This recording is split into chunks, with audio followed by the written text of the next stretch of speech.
Welcome to our deep dive today. And, I think this one as a philosopher will be right up your alley. We're looking at moral arguments for the existence of God. Oh, very interesting. Yeah. So we're going to see how some philosophers use, well, the very idea of morality to argue for a divine creator. It's fascinating. Yeah. It's a topic that's been around for centuries, of course. Yeah. Thinkers from Thomas Aquinas to Kant have weighed in on this. hmm And, it's something that people are still really grappling with today. Absolutely. And I think what's so intriguing about these arguments is that they don't rely on empirical evidence or, scientific data. Right. They're really about values, duties, Right. our sense of right and wrong. Exactly. Yeah, it's like using your moral compass to navigate the map of reality. And, these arguments, I think they still really resonate with a lot of people. Oh, for sure. I mean, when you think about C.S. Lewis's Mere Christianity, Oh, yeah. that's how he starts. His whole case for Christianity is with a moral argument. That's right. And clearly, it really hit home for a lot of readers. hmm But, before we get too far into the specifics, I think it's important to kind of step back and clarify how contemporary philosophers view theistic arguments in general. Yeah, that's a good point. I mean, these arguments aren't typically seen as like strict proofs, Right. that force you to believe in God. Right. They're more about showing that belief in God is reasonable or maybe even offering a path to knowledge of God. So it's less about forcing a conclusion and more about, kind of adding weight to the scales. Yeah, that's a good way to put it. Okay. Well, that raises a question then about, where does the burden of proof lie in these discussions? Yeah. Because some philosophers, like Antony Flew, argue for a presumption of atheism, Right?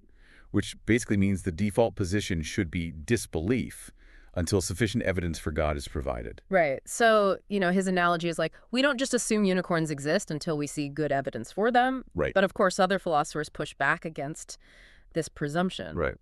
Alvin Plantinga, for instance, Oh, yeah. argues that belief in God can be what he calls properly basic. Okay. So it doesn't require external evidence. It kind of arises from a natural human faculty. So it's like this innate sense of the divine. Exactly, a sensus divinitatis, as some call it. Right. And Plantinga argues that the sense of God is just as fundamental as, our senses of sight or touch. I see. But that doesn't settle the debate, of course. Right. Because, then you get into questions about, well, how reliable is that sense? Right. Critics would say, well, if it's fallible, then it doesn't actually get us any closer to knowledge of God. That's a good point. I mean, but then some might say that, this whole burden of proof debate is kind of a distraction from the real issue here. Mm-hmm. Isn't it more about understanding the fundamental character of the universe? Yeah.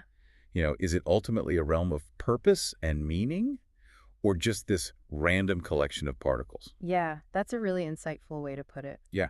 I mean, both theism and atheism are making claims about the nature of reality. Right. So maybe the burden of proof shouldn't rest entirely on one side or the other. Okay. Maybe it's more about which view offers a more compelling explanation for our experience. And that leads perfectly into our next point, which is looking at the history of moral arguments. Yes. Because we've had some, big names throughout history who have weighed in on this. Absolutely. Thomas Aquinas with his famous fourth way, Right. Immanuel Kant with his postulates of practical reason, Yeah. and many others. Let's delve into some of those figures. So Thomas Aquinas, for example, he presented his fourth way as one of his 5 arguments for God's existence. Okay. And he observed that there are these gradations of qualities in the world, Things True. can be more or less good, true, noble. So like a hierarchy of values with some things being closer to perfection than others. Exactly. And Aquinas argued that this points towards the existence of a being that possesses these qualities in their most perfect form, a being that's like the source and standard of all goodness and truth and nobility. So if we recognize degrees of goodness, there must be some ultimate good. That's the essence of his argument. I see. Now, fast forward a few centuries, and we encounter Immanuel Kant. Right. Now, Kant rejected those traditional cosmological and ontological arguments for God, Okay. but he offered his own fascinating argument based on practical reason. Well, Kant's always an interesting figure to grapple with. So what was his approach? Well, he argued that to be truly moral, we have to strive for what he called the highest good, Okay. this state where virtue and happiness are perfectly aligned. Okay. But he said achieving that requires us to believe that our moral actions can actually bring it about. So it's like he's saying that believing in God is what gives our striving that kind of cosmic significance. It's a great way to put it. Yeah. For Kant, believing in God is not just an intellectual thing. It's a practical necessity for fully realizing our moral potential. And these ideas have just continued to echo throughout philosophical thought. I mean, in more recent times, we've seen this big resurgence of interest in divine command theory, or DCT. Absolutely. And that plays a central role in a lot of contemporary moral arguments for God. Yeah, DCT essentially says that moral obligations are rooted in divine commands. Okay. It's like seeing morality as this cosmic law with God as the ultimate lawgiver. So if there's a universal moral law, there must be a universal lawgiver. Right.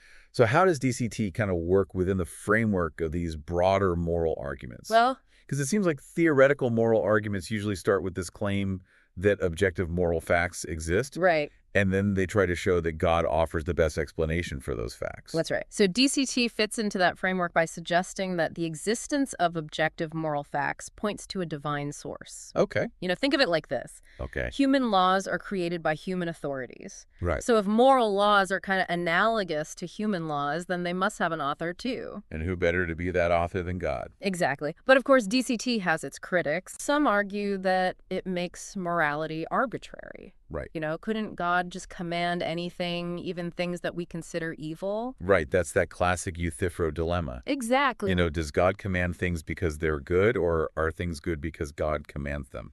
Yeah, that's the classic problem. Yeah. But contemporary proponents of DCT, like Robert Adams, have some pretty sophisticated responses to this. Yeah. Adams, for example, argues that God's commands aren't arbitrary because they stem from God's essential nature. Okay. So God commands what's good because God is good.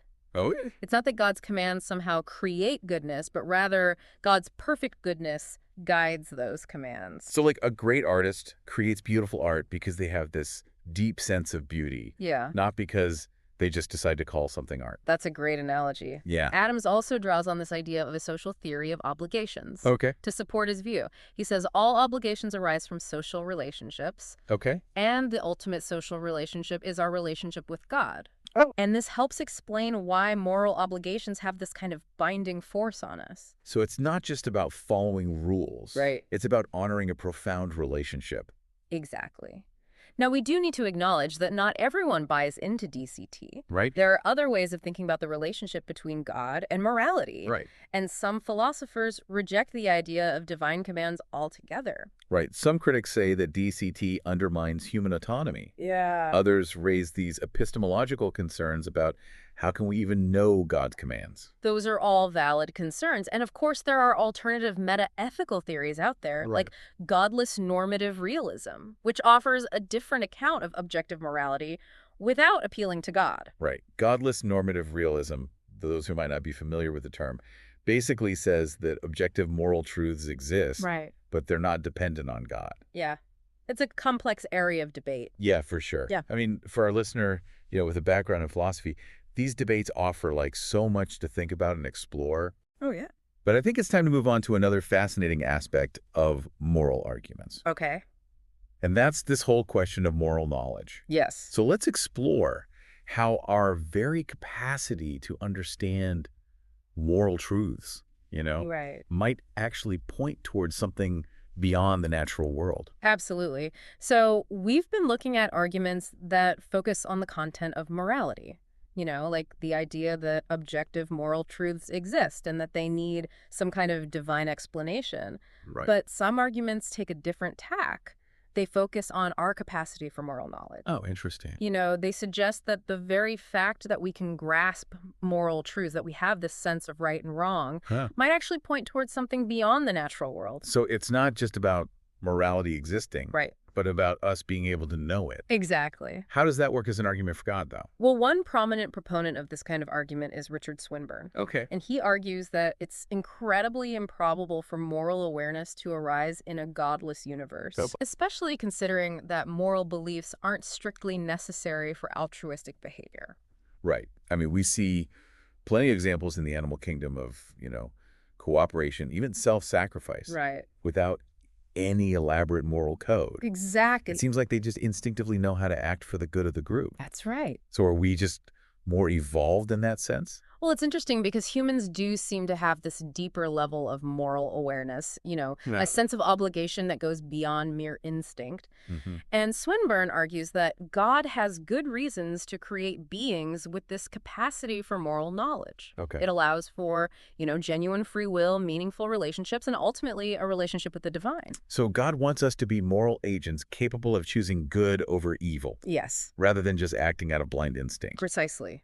It makes sense. Now, this brings up a fascinating challenge posed by the philosopher Sharon Street. Okay. Now, she's not arguing for theism, but she presents a dilemma for moral realists, those who believe in objective moral truths. All right, lay it on me. What's this dilemma? Well, she argues that evolution has undeniably shaped our moral attitudes, Uh-huh. but if objective moral truths exist independently of our evolved dispositions, Right. then it seems like an incredible stroke of luck that our beliefs just happen to align with those truths. So we're either incredibly lucky, Right. or our moral beliefs are just products of evolution and not truly objective. Exactly. That's a tough one. It is. And this is where some theists see an opening.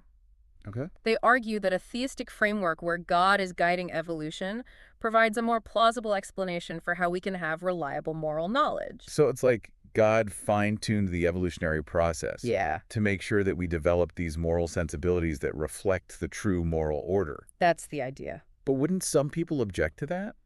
Well, This whole idea of God guiding evolution? yeah. I mean, doesn't that contradict evolution as a random process? I think it's important to clarify what we mean by random in this context. Right. When scientists talk about random mutations, they don't mean uncaused events. Right. They simply mean that mutations don't arise in direct response to an organism's needs. Okay. So a God who creates and sustains the natural world, including its laws and initial conditions, Right. could certainly guide the evolutionary process without violating its inherent randomness. It's like setting up a chain reaction. Yeah. You might not control every individual collision, but you know the overall result Yeah. because you initiated the process. Exactly. Now let's shift gears a bit and talk about arguments from human dignity. Okay. These arguments start with the premise that humans have intrinsic worth, some kind of special status that demands respect. Right. It reminds me of Kant's idea of treating humans as ends in themselves, Yes. never merely as means. Right. It's a powerful moral principle. It is. Yeah. And some philosophers like Mark Linville argue that certain metaphysical positions, Okay. particularly some forms of naturalism, can't adequately account for human dignity. Right. If we're just complex biological machines, Yeah. where does that intrinsic worth come from? Right. It's like saying a computer program has the same moral status as a human being. Right. Doesn't quite feel right. Exactly. Yeah. So Linville argues that a theistic framework provides a much more solid foundation for human dignity. Okay. If we're created in the image of a supremely good God, Yeah. then our worth is, inherent and inviolable. But don't some non-theistic philosophers offer alternative explanations Oh, yeah. for human dignity? Yeah. I mean, what about those who connect it to our capacity for reason? Right. You're right. Some, like Christine Korsgaard, argue that our capacity for rational thought is what sets us apart Okay. and gives us moral worth. So it's not about being made in God's image, Right. but about our ability to think and deliberate and make moral choices. Exactly. But this view faces challenges too. Okay. Consider infants or people with severe dementia. Right. They may not possess full rationality, Right. yet most people would agree they still deserve respect and Uh-huh. have intrinsic worth. Yeah. Nicholas Wolterstorff makes this point really powerfully in his work on justice. So if rationality alone can't fully account for human dignity, Yeah, then what it's does? a big question. Yeah, where do these arguments ultimately lead us? Well, it brings us to another fascinating category of moral arguments. Okay. Those that focus on the practical implications of belief or disbelief in God. The so what question. Exactly. Yeah. How does all of this connect to the way we actually live our lives? Yeah. Let's explore that. Okay.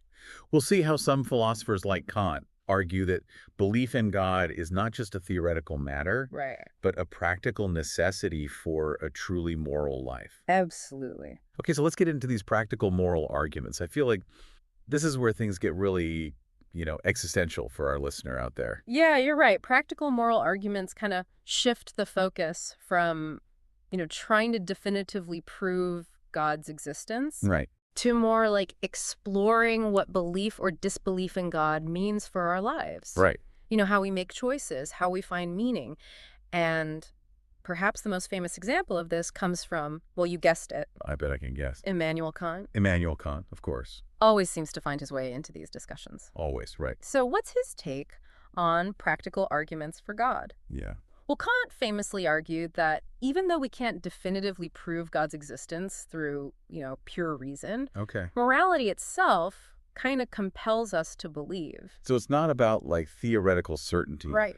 but about what's necessary for us to actually like live a moral life. Exactly. Kant argued that morality requires us to strive for what he called the highest good. Okay. This ideal state where virtue and happiness are in perfect harmony. Right. But to really commit to that pursuit, we need to believe that it's attainable. Right. And that's where belief in God comes in. Okay, so it's like having faith that the universe will ultimately reward our moral efforts. Yeah. Even if we don't necessarily see justice or happiness fully realized in our own lifetimes. Right. Doesn't that create a little tension, though, with, Kant's emphasis on duty for duty's sake? Well, yeah. Like, he's famous for saying, we should act morally, even if it doesn't make us happy. That's a great observation, and it highlights some of the complexities within Kant's own philosophy.